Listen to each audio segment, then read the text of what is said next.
And so I saw a video. Okay. And I mean, Tim, put this record down because a baby bag Ghanaians will refer to this video and I don't pay and person may they address the NPP. Okay.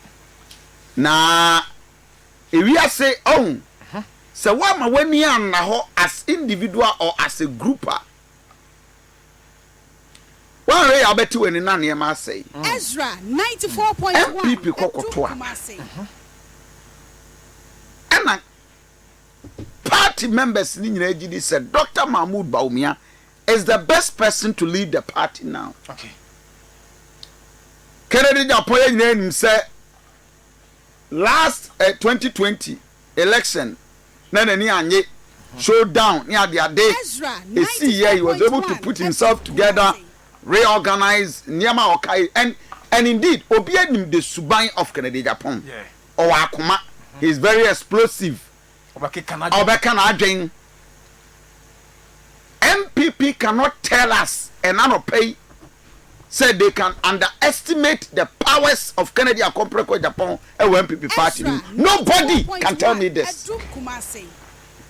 Now you're almost 30%. And you see, do you know what 30% could do in our body politics? NPP frontier says Kennedy Japan is not Alan Kojoche Martin. Even Alan that has about 10%, 5%, you know, 2020. For you lose, the factor of Alan Kojoche Martin was part of it. Politics is about numbers. But NPP are behaving like a spoiled child. I am surprised. And the NPP says I'm paying for a party in Minawahefa. Now we are Kennedy Japan, Matwa baby. EZRA 94.1. Hey, Obiadim Kugu and I would dim chat, Neninye. He will not be happy. Kennedy Japan have some bitterness within him. Obia wa Tigana Hebianim. And no. Say the panel, Yaudia with him on fence ye. He let you know, say, be yaw. And Yamahano. Yet take Roma to a baby. EZRA 94.1. Any deliberate attempt by the flag bearer of MPP now to get Dr. Kennedy Akompreko Japan sat. Yeah, politics is about numbers. Win with your enemy, and who we are, you can even dodge him. If I were Dr. Mahmoud Bawumia, 94.1. Kennedy is not happy. The surroundings is not happy. Mukaya, Abra or Muko Nifie are no more loose that day. No, what's the money among China time will tell. Munidi Namu Home Merano Betcher and Merana Betcher. Now, we at the end of the life for us. One more year, one more Thanksgiving. Look at the demeanor. Or the quatra as here. So when to me and Casso better few, he was forced to go there. Now and Ramo Quaco a private neck meeting. EZRA Now we are credit upon Babakasai. Now when the Binuma petition the neck, you can the Japan Free Party. I listened to Miracle. No?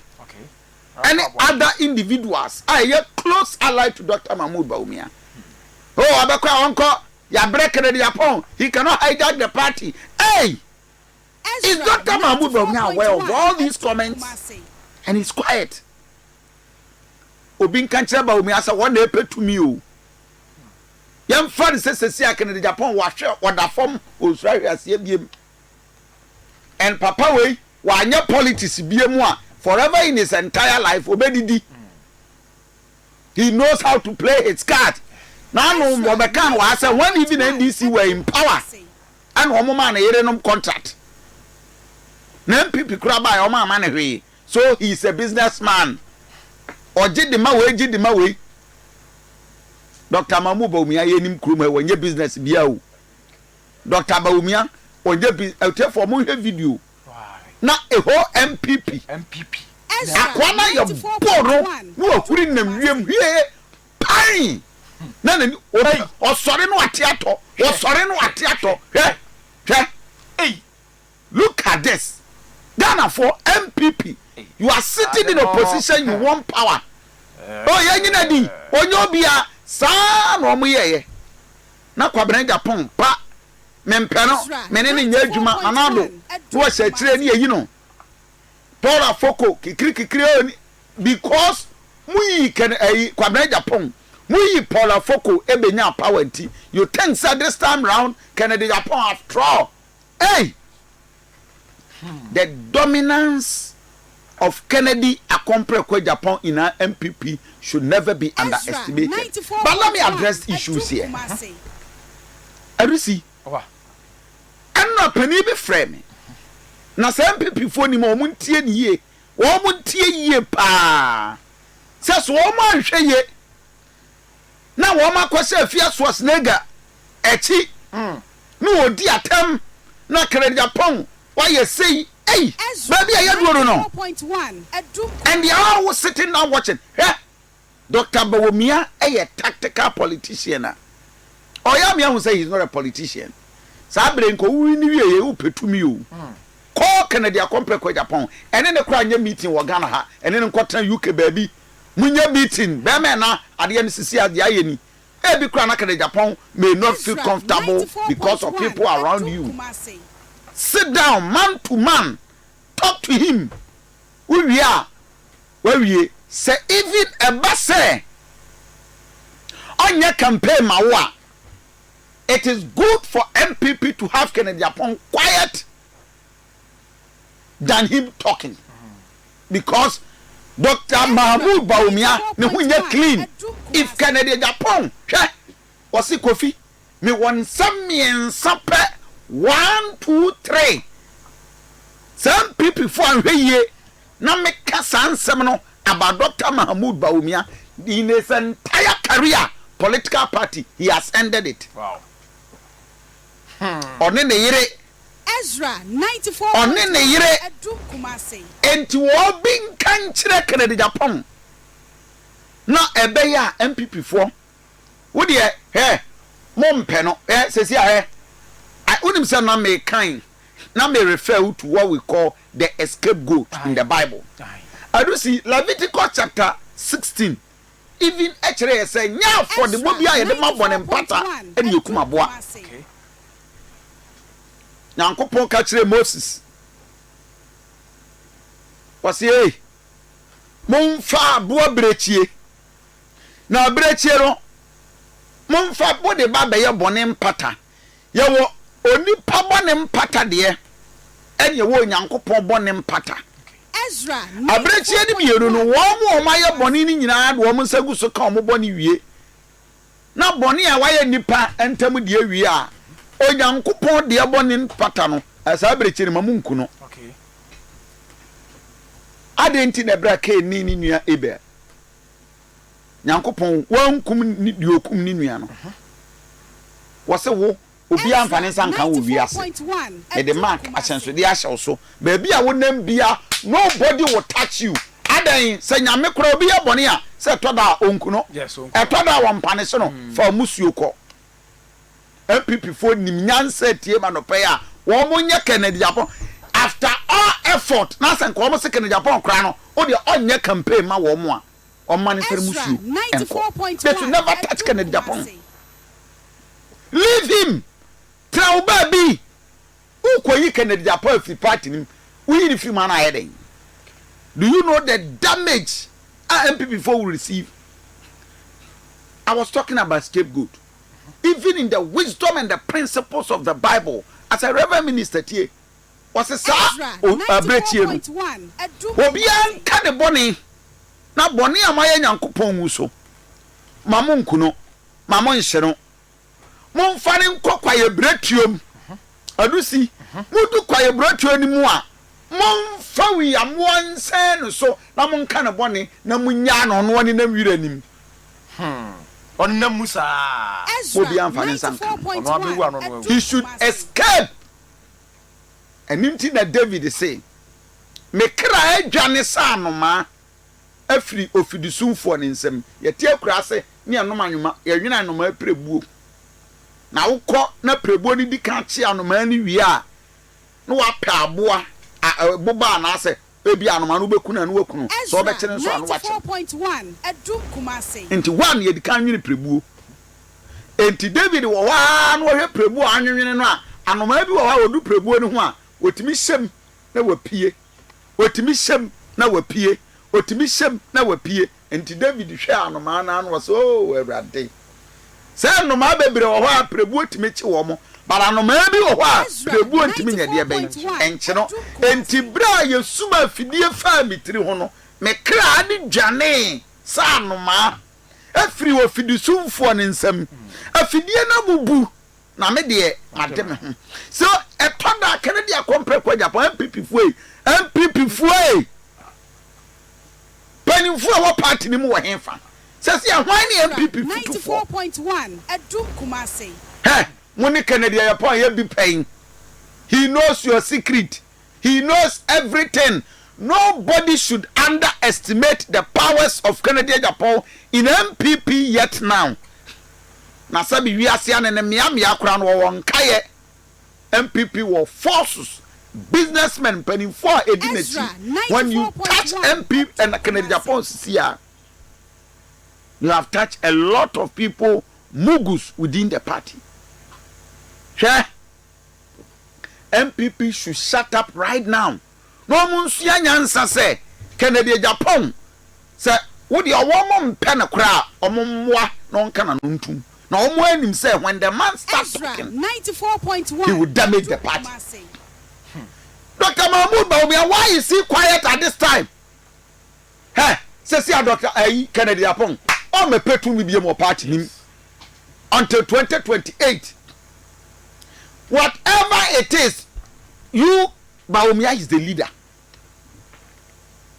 Why is he quiet? EZRA 94.1 Ontimin friend kwale totofi we ya mobra. Edi atem. Enkan kire wo mo openly address the media, press conference.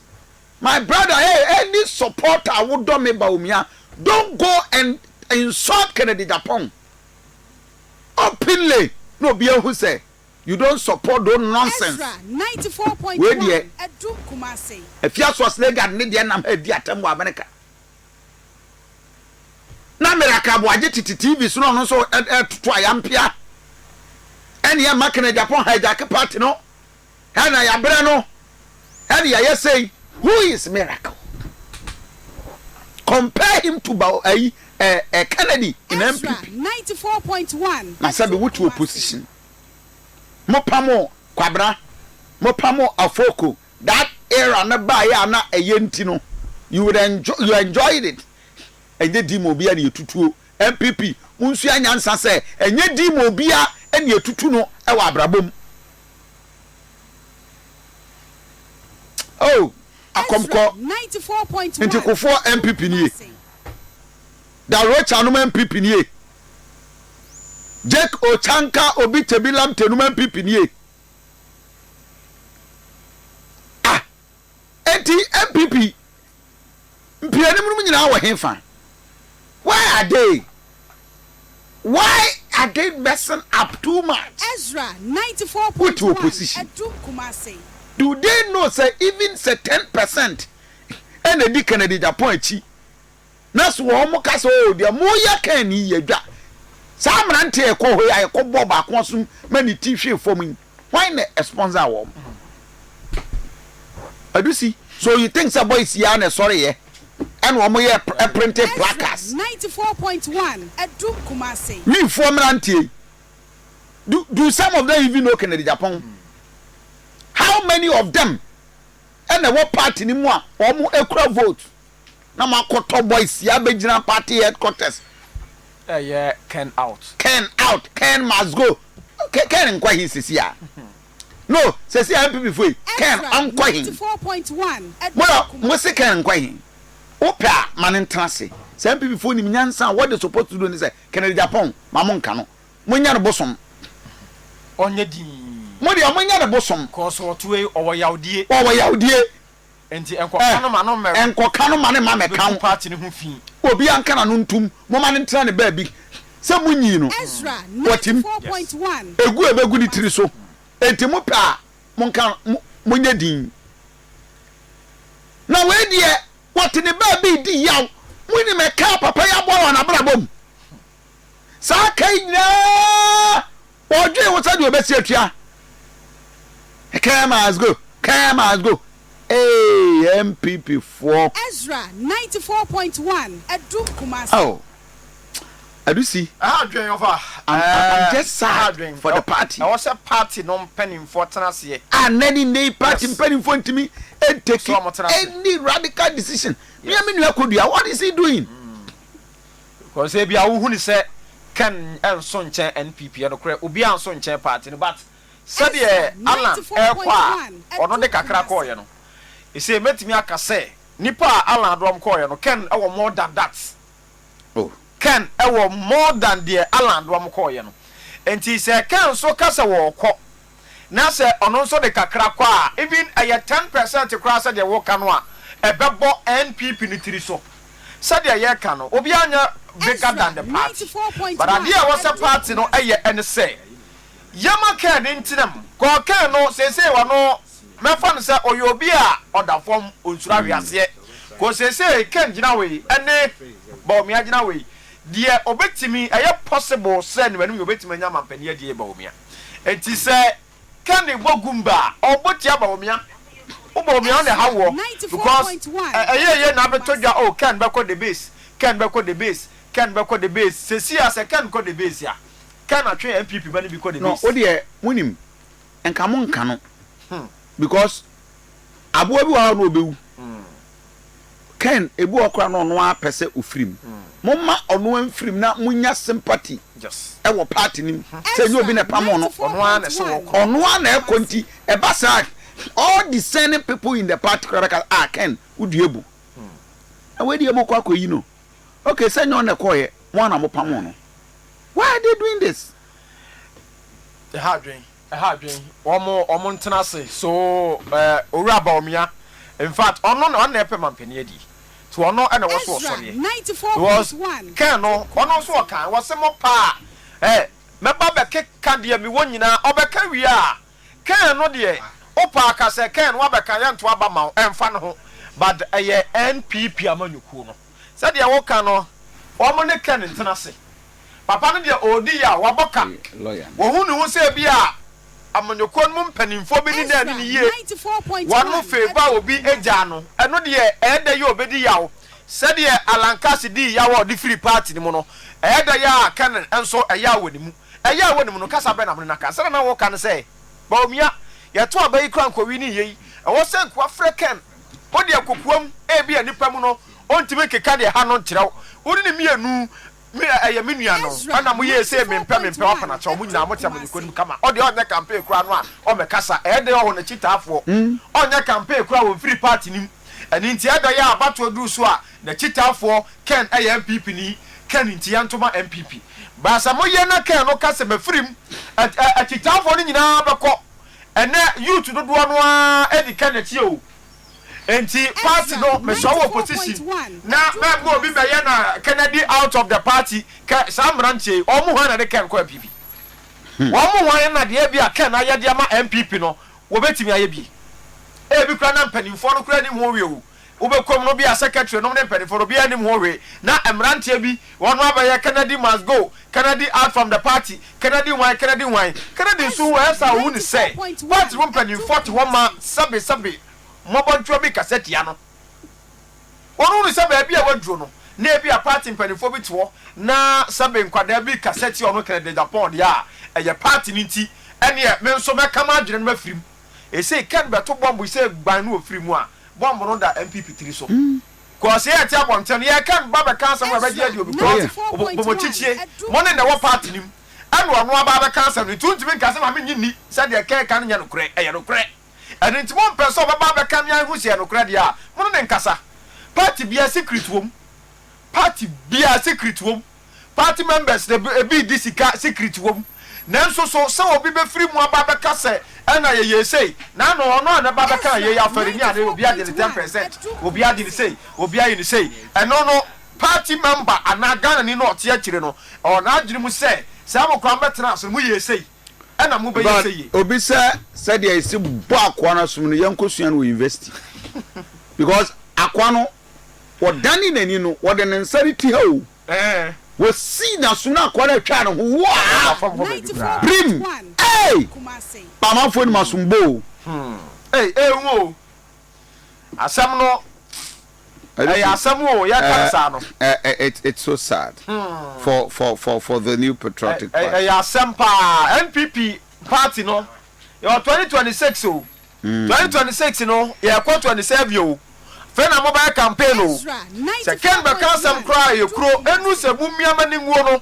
na atwam 2028 o enti yasra abanyoko no because kan no hu ne say me ni hwi to lose me nyam na me pema mpani na die ani nti se me ba be hanya mu a do pema mpani adie na akwa atia no enu obekanso a e adi enti abanyoko no ntena se wo me ken ntena se eya odi ego kere ya pon so won samiensa pe so kan wo Ghana ha Dr. Bawumia hwa opia yeso ofantoma na de akuru no one na yere the NPP 4 year ni jai kare na kana de bie na no so kasa the entire country will come to a crash on the head of Dr. Bawumia and it will be a suicidal for them. Can bet me sorry one day na waka ho obeka can bet me sorry one day o mu yero mpeso mugu na ni masi was NPP say na die na Bawumia no say Bawumia no say na die na si Kennedy Japan started can say if you dare me it was in dare me and you don't dare him if you dare me also boss yate everybody will dare you tanasi kum munko fufu to manini eno ano no on for musu nko hey but where there you are daring him